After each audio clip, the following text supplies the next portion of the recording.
बिस्मिल्लाहिर्रहमानिर्रहीम। अस्सलामुअलैकुम।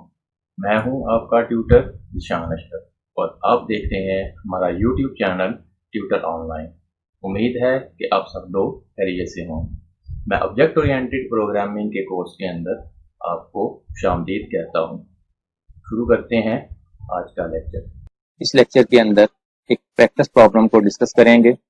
प्रॉब्लम ये है, write a program to generate 10 integer numbers randomly, store all those numbers into an array, pass the addresses of the array and its size to a function and find out the smaller number in the array। एक programme बनाएं जिसके अंदर 10 integer numbers को randomly generate करवाएं through system. उन तमाम के तमाम नंबर्स को एक अरे के अंदर स्टोर करवा लें। उस अरे का एड्रेस और उसके साइज का एड्रेस, जिस वेरिएबल के अंदर उसका साइज पड़ा हुआ है उसके साइज का एड्रेस एक फंक्शन को पास करें और फंक्शन के अंदर फाइंड आउट करें उस अरे के अंदर से जो स्मॉलर नंबर है। ये प्रॉब्लम है, इसको सॉल्व करना है। इससे पिछले प्रॉब्लम के अंदर हमने रैंडमली नंबर जनरेट करने का एक फंक्शन पढ़ा था रैंड का। Rand function is used to generate number randomly, लेकिन रैंड फंक्शन के अंदर एक प्रॉब्लम है। वो प्रॉब्लम ये है कि एक दफा रैंड का फंक्शन जो नंबर जनरेट करता है, सेकंड टाइम जब आप प्रोग्राम को रन करेंगे या उसके बाद भी जब प्रोग्राम को बार बार रन करेंगे वही नंबर बार बार जनरेट हो रहे होंगे। यानी कि टाइम गुजरने के साथ इसका जो सीक्वेंस है वो चेंज नहीं होता, वो नया नंबर नहीं आता। होना तो ये चाहिए कि हर दफा कोई ना कोई नया नंबर जनरेट हो, लेकिन रैंड का फंक्शन हर दफा एक नया नंबर जनरेट नहीं करेगा। इस प्रॉब्लम को सॉल्व करने के लिए हमारे पास एक बिल्ट इन और फंक्शन है srand का। srand is a built-in function and it is used to break the sequence of rand function। srand का फंक्शन रैंड के फंक्शन के अंदर जो सीक्वेंस है उसको ब्रेक करने के लिए यूज होता है। इसके साथ टाइम एसोसिएट होता है, हर गुजरते लम्हे इसका जो सीक्वेंस है वो चेंज होता जाएगा। तो srand के फंक्शन को रैंड के फंक्शन के साथ मिला के जब हम यूज करेंगे तो हम देखेंगे हर दफा हमारा जो सीक्वेंस है वो चेंज होता जाएगा। पहली दफा प्रोग्राम को रन करेंगे तो 10 नंबर जनरेट होंगे, अगली दफा प्रोग्राम को चलाएंगे तो 10 और नंबर्स होंगे जो पिछले से मुख्तलिफ होंगे। अगर srand के फंक्शन को यूज नहीं करेंगे तो बार बार वही नंबर जनरेट होंगे जो पहली दफा जनरेट हो चुके थे। अरे का रेफरेंस पास करना है। अरे के रेफरेंस को आप प्रोग्रामिंग फंडामेंटल के अंदर तफसील से पढ़ चुके हैं कि अरे का नेम एज ए रेफरेंस होता है और इसके रेफरेंस को फंक्शन के अंदर यूज करते हुए इसकी ओरिजिनल वैल्यूज को एक्सेस करके उसमें हमने स्मॉलर नंबर को फाइंड आउट करना है। स्मॉलर नंबर क्या है? स्मॉलर नंबर एक ऐसा नंबर जिसकी वैल्यू बाकी तमाम की तमाम नंबर से छोटी है, तो वो नंबर स्मॉलर है। पूरी की पूरी अरे के अंदर से कोई ना कोई एक नंबर ऐसा होगा जिसकी वैल्यू बाकियों से छोटी होगी, वो हमारा स्मॉलर नंबर होगा। इस प्रॉब्लम को किस तरह से सॉल्व करना है आइए देखते हैं। mdev C++ के कंपाइलर के अंदर मौजूद हैं। प्रोग्राम स्क्रीन के ऊपर लिखा हुआ है। मैं इसको लाइन बाय लाइन एक्सप्लेन करता हूं, उसके बाद इसको step by step dry run करूंगा और आखिर पे इसको कंपाइल और रन करूंगा। सबसे पहले आपने हेडर फाइल इंक्लूड की iostream फॉर इनपुट आउटपुट के लिए। उसके बाद एक और हेडर फाइल stdlib.h को इंक्लूड किया।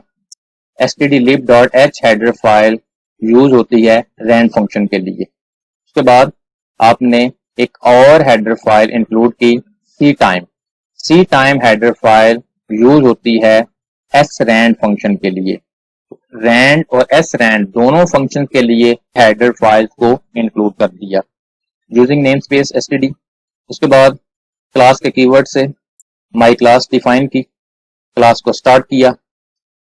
प्राइवेटली 2 इंटीजर वेरिएबल i और स्मॉल डिक्लेयर करवाए। पब्लिकली एक फंक्शन का प्रोटोटाइप डिफाइन किया। फंक्शन की रिटर्न टाइप वाइड है, फंक्शन का नेम स्मॉलर है और इसके अंदर दो एड्रेसेस पास होंगे, एक अरे का रेफरेंस पास होगा और एक इंटीजर वेरिएबल का रेफरेंस पास होगा। क्लास को क्लोज किया, इंट मेन को स्टार्ट किया, इंट साइज एक वेरिएबल लिया, उसको वैल्यू साइन कर दी 10, एक इंटीजर अरे ली ARR और उसका साइज 10 रख दिया। साइज के अंदर वैल्यू 10 है, इस अरे का साइज 10 हो जाएगा। माई क्लास का ऑब्जेक्ट ओ क्रिएट किया, srand के फंक्शन को कॉल किया, srand टाइम और टाइम के अंदर नल को पास कर दिया। उसके बाद फॉर लूप लगाया, लूप के अंदर एक इंटीजर वेरिएबल आई लिया, आई को वैल्यू असाइन की 0, आई less than size i plus plus, अरे ऑफ आई को वैल्यू असाइन करें रेंडमली, जो फंक्शन ने जनरेट की है उसका मोड 100 लेके रिमाइंडर जो आएगा 0 से 99 के दरमियान वो वैल्यूज असाइन होंगी अरे को। उसके बाद ऑब्जेक्ट के साथ स्मॉलर का फंक्शन कॉल किया, उसके अंदर अरे और साइज दोनों के एड्रेसेस को पास कर दिया, रिटर्न 0, मेन को क्लोज कर दिया। फंक्शन को क्लास से बाहर क्लास के नेम और स्कोप रेजोल्यूशन ऑपरेटर के साथ डिफाइन किया, void return type my class, class का name, scope resolution operator, smaller function का नेम और इसके अंदर दो रेफरेंसेस मेंशन कर दिए, इंट ए और int ampersand sign size. Function को स्टार्ट किया, स्मॉल को साइन कर दें ए ऑफ 0, ए ऑफ 0 की जो वैल्यू है वो स्मॉल को साइन हो जाएगी। फॉर लूप यूज हुआ, आई को वैल्यू इनिशियलाइज करवाएं 1, आई less than size i plus plus, loop की बॉडी के अंदर इफ कंडीशन है, if A of I less then small, अगर ये कंडीशन ट्रू है स्मॉल को साइन कर दें ए ऑफ आई और इसी तरीके से ये लूप अपनी वर्किंग मुकम्मल करेगा। जब ये लूप अपनी वर्किंग मुकम्मल कर लेगा उसके बाद एक और फॉर लूप है, आई को वैल्यू इनिशियलाइज करवाएं 0 से, i less than size i plus plus, loop की बॉडी के अंदर आएगा cout a of i backslash T, tab के डिस्टेंस के साथ वैल्यूज को स्क्रीन के ऊपर डिस्प्ले करवाएंगे। Cout new line the smaller number is equal to, इसके अंदर है स्मॉल के अंदर फंक्शन को क्लोज कर देंगे। अब मैं इसको step by step dry run करता हूं। ये प्रोग्राम यहां से स्टार्ट होगा, इस लाइन के नतीजे में मेमोरी के अंदर एक वेरिएबल साइज डिक्लेयर होगा,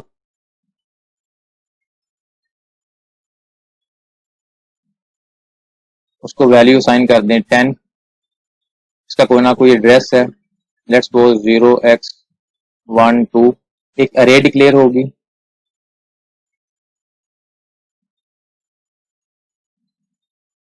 इसका नाम ARR है, इसका साइज 10 है,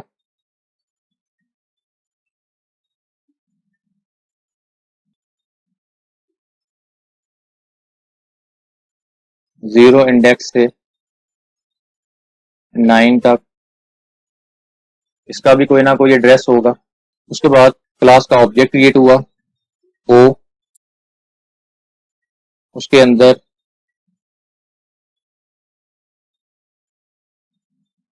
दो वेरिएबल आई और स्मॉल,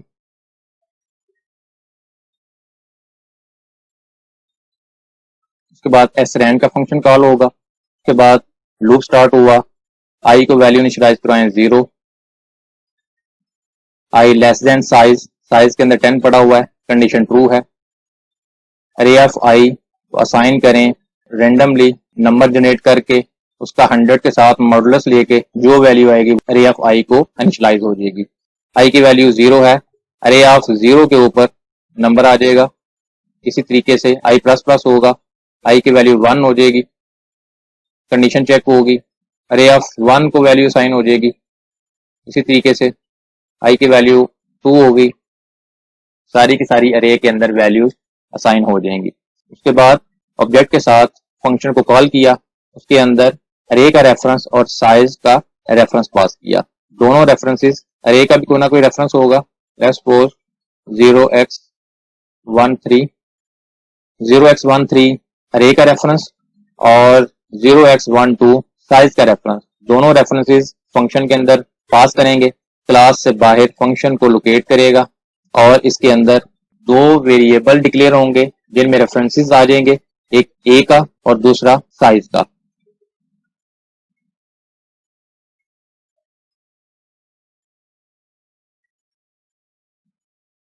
ये ए है, ये साइज है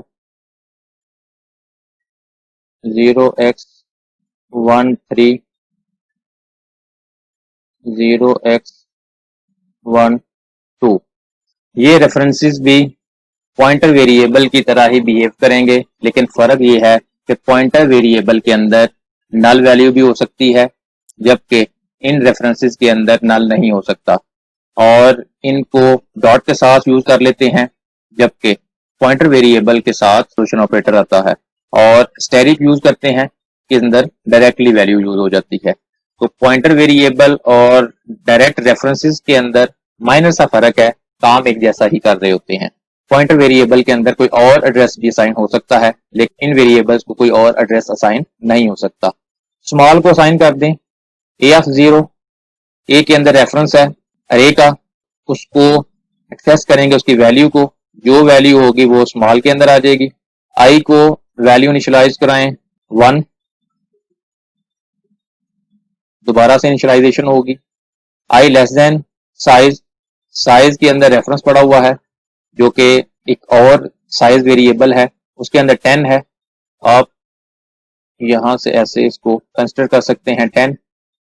लेस देन 10 कंडीशन ट्रू है, लूप की बॉडी के अंदर आएगा। इसके अंदर कंडीशन है if A of I less then small, अगर अरे ऑफ 1 की वैल्यू स्मॉल से छोटी है तो ए ऑफ आई की वैल्यू स्मॉल को असाइन हो जाएगी।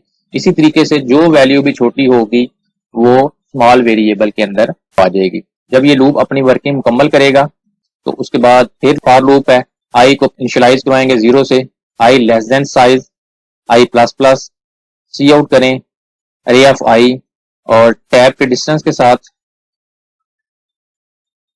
इस तरीके से वैल्यू डिस्प्ले होंगी और मैसेज आ जाएगा स्क्रीन के ऊपर, न्यू लाइन के ऊपर, द स्मॉलर नंबर इज, किसके अंदर वैल्यू पड़ी हुई है स्मॉल के अंदर, स्मॉल के अंदर जो वैल्यू भी है वो यहाँ पे डिस्प्ले हो जाएगी। फंक्शन क्लोज हुआ, रिटर्न 0 और मेन क्लोज हुआ। इस तरीके से अरे के अंदर जो वैल्यू स्मॉल होगी वो स्मॉल के वेरिएबल के अंदर आ जाएगी और उसको स्क्रीन के ऊपर डिस्प्ले करवा देंगे। अब मैं इसको कंपाइल और रन करता हूं।